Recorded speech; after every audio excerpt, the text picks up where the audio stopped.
ஆனைமுகனை தொழுதால் நவக்கிரகங்களும் மகிழும்.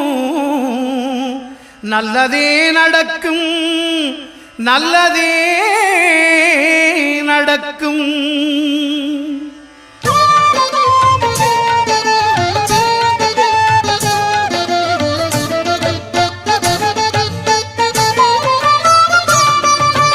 ஒன்பது கோளும் ஒன்றாய் காண அங்கு கற்பகம் என்னும் கடவுளின் மெய்யில் ஒன்பது கோளும் ஒன்றாய் காண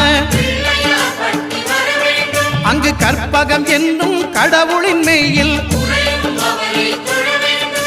சூரியன் முதலாய் 9 கிரகமும் பலவித குணங்களை கொண்டிருக்கும். எங்கள் கற்பக தருவில் அவை வரும்போது ஒன்றாய் சேர்ந்து பலனளிக்கும்.